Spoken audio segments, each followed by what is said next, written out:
Have you ever been met with an unexpected reaction, perhaps anger, withdrawal, or tension, simply because you went quiet during a conversation? Have you ever felt a man respond to your silence not with calm, but with confusion, accusation, or even panic? Silence, though seemingly neutral, is never truly empty. In relationships, it often speaks louder than words.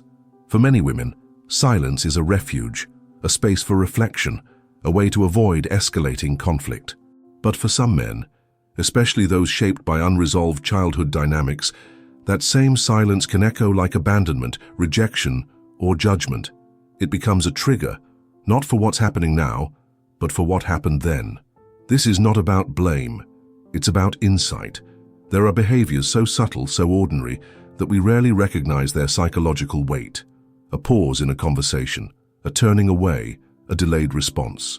These moments can unleash emotional turbulence in a man who, on the surface, seems composed, but beneath is ruled by memories that were never fully processed. In Freudian theory, nothing is ever fully lost in the psyche. What is not integrated becomes hidden, and what is hidden returns.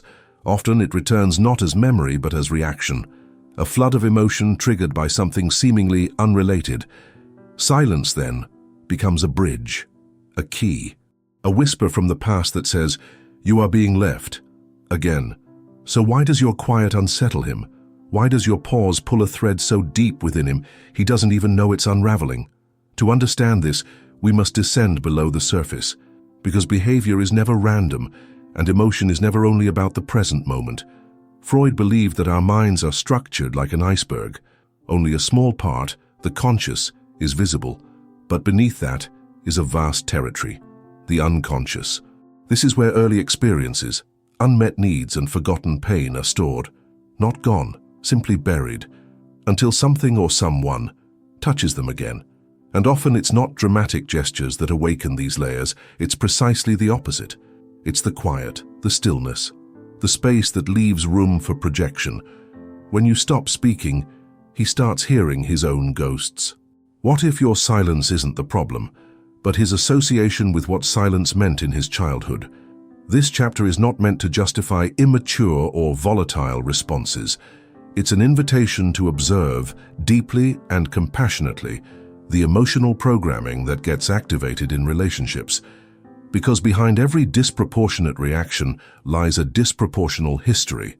And if you begin to see his behavior not as personal, but as patterned, you reclaim a kind of emotional neutrality, not detachment, but clarity. You no longer confuse his wound with your worth. Now, let's move deeper, into the terrain of the unconscious itself. What if the man you're speaking to isn't just reacting to you, but to someone else long gone, whose voice now lives only in the recesses of his mind? What if every time you withdraw into silence, it awakens in him the forgotten silence of a caregiver who once withheld comfort, affection, or approval? To understand this, we must enter the unconscious, not as a metaphor, but as a living structure, one Freud famously compared to an iceberg. Above the waterline, we see only the conscious mind, the thoughts, decisions, and feelings we are aware of. Just beneath that lies the preconscious, thoughts we can access if we try. But deep below, vast and dark, is the unconscious. And it is here that most of our emotional life is actually stored. Contrary to popular belief, the unconscious is not simply a dumping ground for fantasies or instincts. It is a protective system. It holds what the conscious mind cannot: pain, shame, unmet needs, unresolved fears. These experiences don't vanish. They are repressed. Repression is not forgetting. It is active, ongoing, and deeply strategic. When a child is hurt by a parent, when love is given conditionally or withdrawn without reason, the psyche doesn't know how to process that chaos, and so it hides it, pushes it into the unconscious, where it waits, not quietly, but in coded form. And eventually that code is activated. A tone of voice, a look, a delay, a silence. The mind reacts before the person even understands why, because repression doesn't delete, it disguises. The man who flinches when you pull away emotionally may not be aware that he's not seeing you. He's seeing his mother turning away when he cried. The man who grows cold when you stop texting may not be punishing you. He may be reenacting the fear that if he wasn't constantly pleasing, he'd be forgotten. In one of Freud's most famous cases, the so-called rat man, we see the power of repressed memory to control behavior. This patient, a young lawyer, was tormented by obsessive fears involving torture and guilt. Through analysis, Freud traced these fixations to childhood experiences of loss, discipline, and suppressed rage toward his authoritarian father. The man's adult anxieties were not rational. They were symbolic echoes of old trauma that had never been integrated. What's vital to understand here is that repression is not unique to the rat man. It is a universal psychological mechanism, especially in boys who grew up being taught that emotion equals weakness. Vulnerability was often punished. Crying made them a target. Expressing fear invited humiliation, so they learned to push it down, and the unconscious took over. But the unconscious is not passive. It speaks through symptoms, projections, and reactions. Through jealousy that doesn't fit the situation, through sudden anger, through panic when you go quiet even though you've said nothing wrong. This is not because he is weak or cruel. It's because he is remembering something, unconsciously, that was never spoken, only felt. And here, Freud's insight becomes crucial.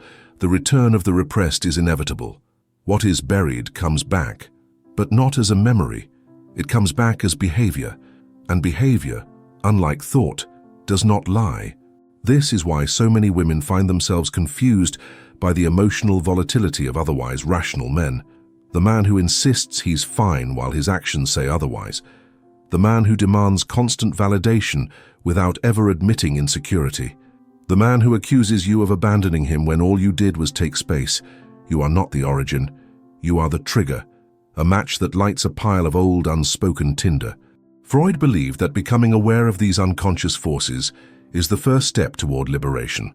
Once the repressed content is made conscious, once the memory is remembered, the fear understood, the behavior begins to lose its power. But until that happens, the unconscious will continue to write the script. It will cast you in a role you never agreed to play. The rejecting mother, the critical teacher, the abandoning lover. And unless you recognize what's happening, you might start responding from your own unconscious, replaying your own wounds. So the question becomes, whose pain are you actually dealing with? His or his histories? In relationships, we are often speaking not just to a person, but to their entire childhood. And silence, though neutral in form, can become a symbol of every moment he felt emotionally unseen. And what does that do to you? It places you under a burden that was never yours to carry. Here Freud would remind us, understanding is not the same as excusing, but it is the beginning of choice. Once you see the unconscious at play, you no longer have to respond blindly. You can step out of the reenactment. You can breathe into the silence rather than fill it with apologies. You can ask yourself, is this about me or am I standing in the shadow of a memory? And perhaps most importantly, you can stop trying to fix a wound that predates you. Have you ever been blamed for something that didn't make sense? Accused of having bad intentions when your heart was calm and open? Or watched a man pull away, grow cold, or even lash out, just because you set a boundary or went quiet for a moment? These are not just signs of miscommunication, they are often the visible traces of deeper psychological defenses. Freud called them defense mechanisms, the unconscious strategies the mind uses to protect itself from pain, especially pain it doesn't know how to name. You see, when a person's internal world is filled with memories too painful to face directly, feelings of unworthiness, abandonment, or fear, the mind builds a wall, but that wall doesn't always look like avoidance. Sometimes it looks like control, or charm, or rage, or neediness. Sometimes it looks like him accusing you of being distant, when in fact he is afraid of being left again. Let's explore this with clarity, not judgment. Defense mechanisms are not flaws. They are evidence of survival. But survival patterns, when unexamined, can become emotional prisons, not only for the person who uses them, but for the one who loves them. Consider denial. A man refuses to admit he's hurt by your silence. He claims it doesn't affect him, yet becomes passive-aggressive, detached, or unusually irritable. The feeling doesn't disappear, it simply changes form. Denial allows the emotion to exist without being consciously owned. Then there's projection. Instead of recognizing his own fear of rejection, he tells you that you're the one who's distant, cold, emotionally unavailable. He's not lying. He's projecting an internal experience onto you, because owning it himself would mean facing old wounds he may not have words for. Displacement is another common defense. He's furious at his boss, his father, or even his childhood circumstances, but he takes it out on you. Why? Because you're the safer target. You're emotionally closer. His unconscious sees you as the figure who can handle it, or worse, as the stand-in for someone who once hurt him. And perhaps most subtly, rationalization. He explains away his overreaction. He tells himself you were being manipulative, that you were playing games, that you were testing him. It protects his ego from the far more terrifying thought, I felt abandoned, and I don't know why that still has power over me. Now let's focus on silence itself, not as avoidance, but as a trigger. When a woman becomes quiet, it often means she's regulating, thinking, taking space to protect the relationship from escalation. But if a man has an unconscious association between silence and rejection, your pause becomes intolerable, not because you've done anything wrong, but because it reminds him of something buried. The cold silence of a parent, the emotional absence of a caregiver who didn't attune to his needs, the withdrawal that made him feel invisible, ashamed, or abandoned. His reaction isn't to you. It's to what your behavior represents, in his inner world. Your silence becomes the match that touches the wire of an emotional minefield, and when the mine explodes, he might not even understand what he's feeling. The defense mechanisms rush in, not to hurt you, but to protect him. The tragedy is, in trying to shield himself from pain, he may end up hurting the one person who is not the source of it. Therapy, especially those rooted in psychodynamic and behaviorally informed methods, can help a person identify these patterns. But even outside of therapy, awareness is the first light. When you begin to notice his defense mechanisms, you stop taking his reactions at face value. You stop internalizing them. You stop shrinking yourself in response to his woundedness. And here, Freud's voice might echo, symptoms are substitutes for desires. In modern terms, the behavior you see is not the truth, it's the cover, the protection, the disguise. What lies beneath is more vulnerable than he can bear to show. So how do we begin to shift this dynamic? First, by naming it, in yourself and in him, not to confront, but to understand. When he projects, don't automatically defend, observe. When he rationalizes, don't over-explain, stay grounded. When he displaces anger onto you, ask yourself, whose anger is this really? Then ask a deeper question, what does my silence represent to him? If it represents rejection, then you are not in a conversation with an adult. You are in a conversation with a history, and you must decide, is it your role to soothe that history, or to stand firm in your emotional clarity, even when misunderstood? Your behavior can trigger his unconscious, but that's not the same as causing his pain. Freud would say, where defenses dominate, there is fear, and where fear rules, freedom cannot flourish. The more we protect ourselves from feeling, the less capable we are of true connection. The goal is not to eliminate defenses. We all have them. It's to recognize when they are running the show, when love is being filtered through old wounds, when silence becomes a battleground rather than a bridge. As a symbolic practice, try this. Next time you feel the need to explain your silence, pause instead.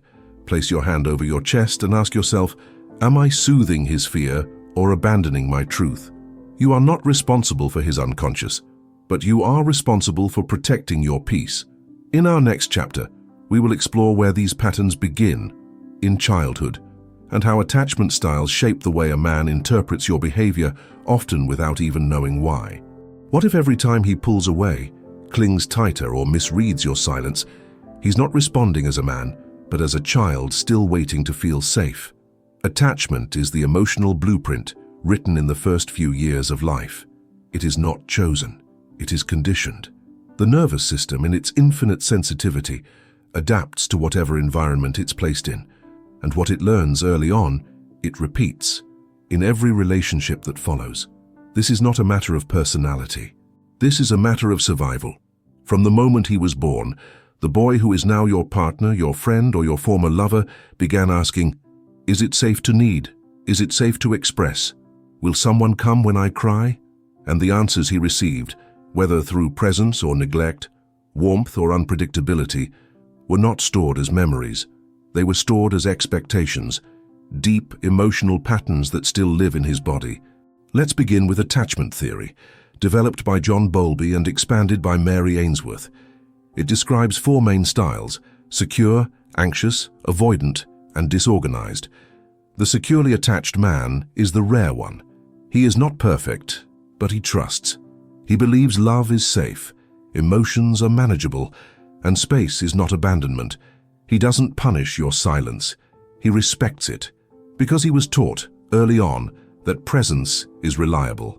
But many men, especially those raised in emotionally unstable or emotionally absent homes, do not carry this secure blueprint. Instead, they carry the anxious, avoidant, or disorganized maps, each of which distorts how they perceive and respond to intimacy. The anxiously attached man is hypervigilant. He scans constantly for signs of withdrawal. A pause in the conversation feels like abandonment. A delay in a text becomes confirmation that he's unlovable. Your silence, no matter how gentle or necessary, taps directly into the child in him who was left waiting, emotionally, physically, or both. He often responds with protest behaviors, accusations, guilt, manipulation, not out of malice, but out of desperation. His body remembers the ache of being emotionally unattended to, and he will do anything to prevent it from happening again. The avoidantly attached man copes in the opposite direction. For him, closeness feels dangerous. Emotional demands feel like traps. If your silence signals vulnerability, he retreats further. He might intellectualize, distract himself, or accuse you of being too sensitive. He was likely raised in a home where emotions were dismissed, mocked, or punished. And so he learned to survive by suppressing, not connecting. Your desire for intimacy or emotional presence may feel overwhelming to him because it touches the part of himself he was never allowed to develop. Then there is the disorganized attachment style, a chaotic mix of longing and fear. This man was likely exposed to trauma, inconsistency, or neglect in a way that fractured his ability to trust or even understand connection. He wants love, but when he receives it, he panics. Your silence may trigger his abandonment fear, while your presence triggers his fear of being hurt. He lives in a state of internal contradiction, and loving him often feels like walking through a minefield of unpredictable reactions. The tragedy is that many women blame themselves for these reactions. You internalize his reactivity. You soften your tone, explain your silences, walk on emotional eggshells, all in the hope that he'll feel safer. But attachment is not fixed by accommodation. It is only transformed through awareness, regulation, and in many cases, deep therapeutic work. Understanding attachment styles doesn't mean diagnosing the men in your life.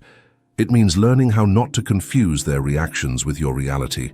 A securely attached man will not make you feel like your emotional boundaries are threats. He will not project his unmet childhood needs onto your adult choices. He will not punish your silence because he knows it doesn't mean rejection. It means you're human. But if he is anxious, avoidant, or disorganized, your most innocent behavior may trigger his deepest wounds.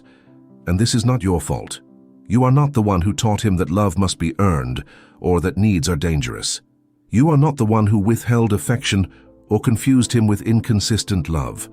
But in loving him, or simply being in proximity to him, you may awaken those unresolved patterns.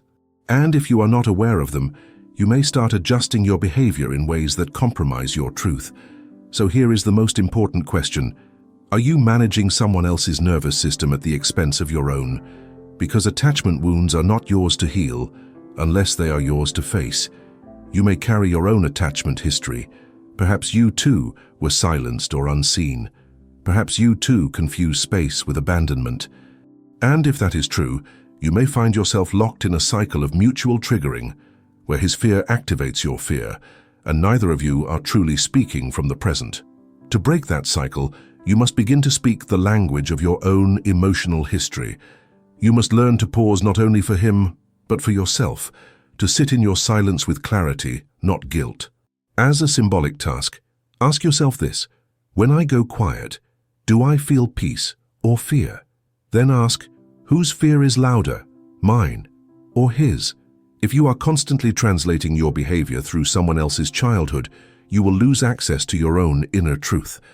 The woman who honors her silence is not punishing anyone. She is listening to herself. Have you ever looked into a man's eyes and felt he wasn't truly seeing you, but someone else? Someone from long ago, someone who hurt him, disappointed him, left him. Have you ever felt unfairly cast in a role you never agreed to play? That is transference. Freud first identified transference in the therapeutic setting. Patients would unconsciously transfer feelings meant for their parents or early caregivers onto the analyst. Rage, love, fear, idealization, all projected onto a figure who in reality had done nothing to earn it. The emotion was real, but the target was misplaced. But transference is not limited to therapy. It happens in romantic relationships all the time. In fact, it quietly defines many of them. The man in front of you is not responding only to your silence, your words, or your behavior. He is responding to a lifetime of relational blueprints written in his unconscious. And unless those patterns have been examined, questioned, and reworked, they continue to operate, invisibly and powerfully. In transference, the past is not remembered, it is relived. You stop texting back for a few hours, and suddenly he feels you've changed. You offer feedback and he hears criticism. You take emotional space and he experiences it as abandonment. Why? Because somewhere inside him, a younger part remembers what it felt like to be dismissed, rejected, ignored. And instead of recognizing that memory for what it is, he replays it with you. Your role becomes symbolic. You are no longer his partner. You are the mother who didn't comfort him, the teacher who shamed him, the ex who betrayed him. You become the projection screen for his unhealed relationships. But this is the danger of unconscious transference. It steals the present and replaces it with repetition. And if you are not conscious of what is happening, you will start performing the script he's handed you. You will over-explain, over-soothe, over-function. You'll become responsible not just for your own emotions, but for calming his ghosts. And there's a heavy grief in that, because deep down you know, no matter how kind or patient you are, no matter how many times you explain that your silence is not rejection, you are not actually being heard, because he is not actually listening to you. He is listening to his past. Transference is not always negative. Sometimes it shows up as over-idealization. He may place you on a pedestal, see you as the one who will finally heal him. But the pressure of that fantasy is suffocating, because it's not about love and it's about rescue. And you are not here to rescue anyone. So how do we deal with transference in relationships? First, by naming it. You don't need to psychoanalyze him. But you do need to recognize when you are being confused with someone else in his emotional past, when his reactions don't match your behavior, when his fear outweighs your intention. That is transference at work. Second, by refusing the role. If he is projecting abandonment onto you, do not try to convince him you will never leave. If he is projecting betrayal, do not try to become endlessly transparent. That only deepens the fantasy. Instead, anchor yourself in the present. I am not that person. I will not play out that story. Third, by observing your own countertransference. Freud also warned that therapists, and by extension partners, can begin to unconsciously react to the transference placed upon them. You may start to feel defensive, guilty, angry, or ashamed, not because of the truth of your behavior, but because you are reacting to the projection. And if you're not careful, you'll lose your grounding in the process. The goal is not detachment, it is clarity. It is the ability to see when a conversation has become saturated with the past, and to gently step back from the reenactment. Freud believed that once transference is recognized, it loses its unconscious grip.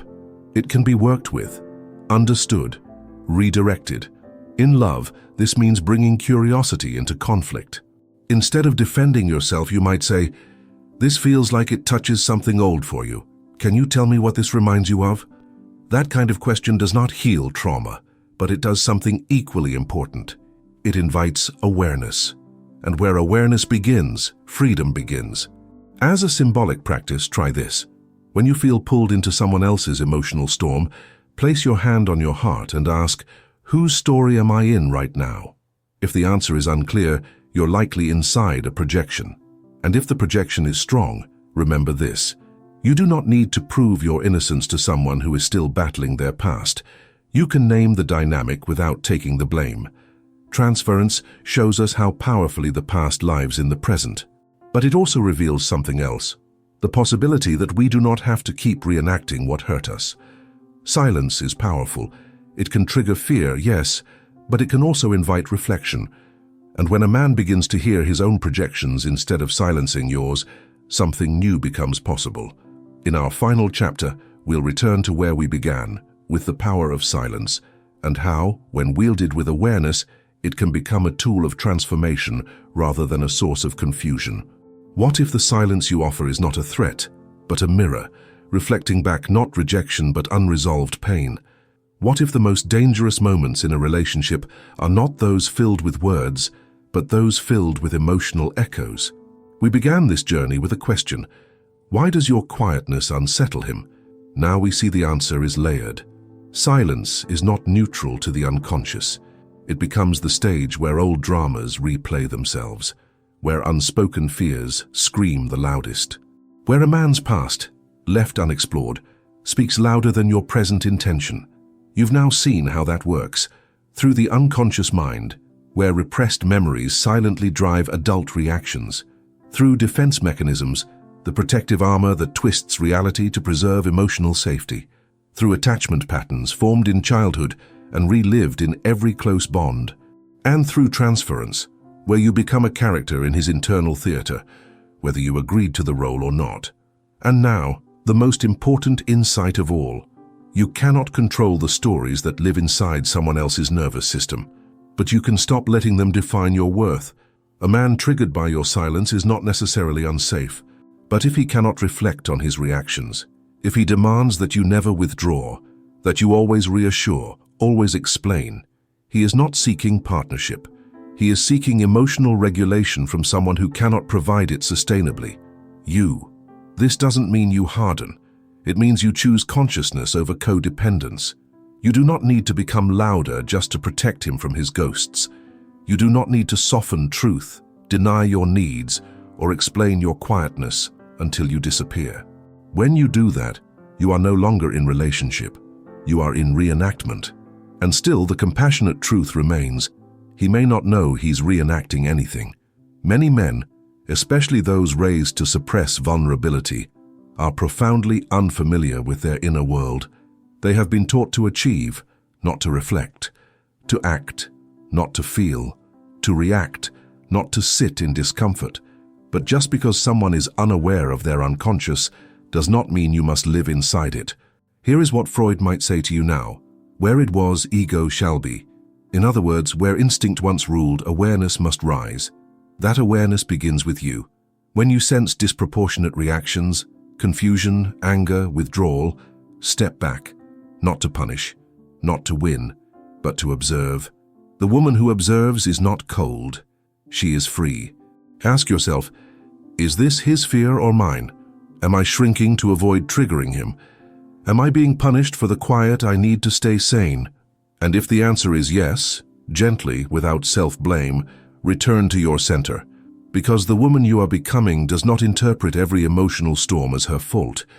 She recognizes the difference between presence and projection. She honors her silence, not as a weapon, but as a form of integrity. The unconscious is vast, but so is your power. When a man reacts to your silence, let that be information, not an accusation, a signal. Then ask yourself, does he reflect or does he punish? Does he ask questions or make assumptions? Does he seek to understand or to control? The answers are not about him. They are about what you choose to engage with. So here is your practice. Write this on a small card, or whisper it into your journal when doubt creeps in. My silence is not a sin. It is my sanctuary. I will not betray it to soothe someone else's shadow. Let that truth anchor you. The silence you keep may be the most honest thing you offer. Let it be a doorway, not into guilt, but into grounded self-respect. And if someone cannot meet you there, you are not obligated to shrink your truth just to fit inside their unhealed story. Because silence is also a response, and sometimes your greatest healing. You are not difficult. You just stopped settling for less. You are not cold. You're simply no longer performing warmth for people who cannot hold space for yours. And you are not selfish. You are sovereign. If this resonates with you, share in the comments. Have you ever been misunderstood or blamed for needing space, for staying quiet, for refusing to over-explain? And if you're ready for more reflections like these, real, psychological, and unfiltered, subscribe. This is not about fixing yourself. It's about finally understanding why you were never broken.